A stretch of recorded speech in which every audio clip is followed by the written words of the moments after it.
তোমাদের অধিকাংশ স্টুডেন্টসদের মধ্যেই একটা ভ্রান্ত ধারণা রয়েছে। তোমরা সাধারণত মনে করো যে কোনো ওয়ার্ডের শেষে যদি এলওয়াই থাকে সেটা কি হয়, অ্যাডভার্ব হয়।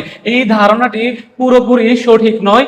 এলওয়াই যুক্ত ওয়ার্ড অ্যাজডিভ হতে পারে। আজকের এই ভিডিওটি দেখার পর কখন এলওয়াই থাকলে অ্যাজডিভ হবে আবার কখন এলওয়াই থাকলে অ্যাডভার্ব হবে তোমরা একদম ক্লিয়ারলি বুঝে যাবে। সো ভিডিওটি মনোযোগ সহকারে দেখো।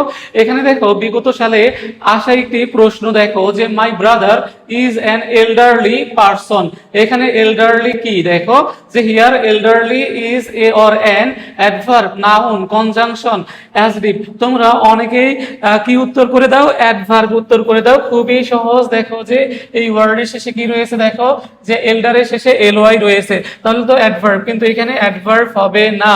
কেন হবে না এই বিষয়টি নিয়েই আলোচনা করব। দেখো যে এখানে কি রয়েছে, দেখো যে my brother is an elderly person, তাহলে এটা কি দেখো আর্টিকেল, দেখো আর্টিকেল। তাহলে আর্টিকেলের পরে যদি কয়টা ওয়ার্ড থাকে, দুইটা ওয়ার্ডস থাকে। দেখো যে এই একটা ওয়ার্ড, এই আরেকটা ওয়ার্ড। দেখো তাহলে একদম শেষেরটা কি হয়, নাউন হয়, আর তার পূর্বেরটা কি হয়, দেখো যে অ্যাজেটিভ হয়। দেখো অ্যাজেটিভ হয়।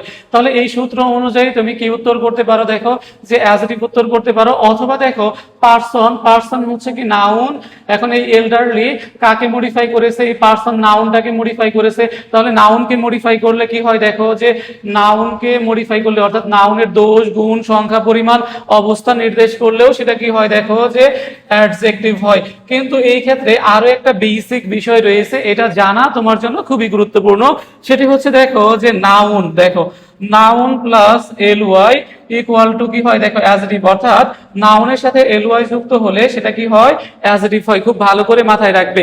যেমন দেখো ফ্রেন্ডলি, দেখো ফ্রেন্ডলি, দেখো ফ্রেন্ড হচ্ছে, দেখো ফ্রেন্ড হচ্ছে নাউন এবং এর সাথে কি যুক্ত হয়েছে, এলওয়াই। তাহলে নাউনের সাথে এলওয়াই যুক্ত হলে কি হয়, দেখো যে অ্যাজেটিভ হয়। তাহলে ফ্রেন্ডলি হচ্ছে অ্যাজেটিভ।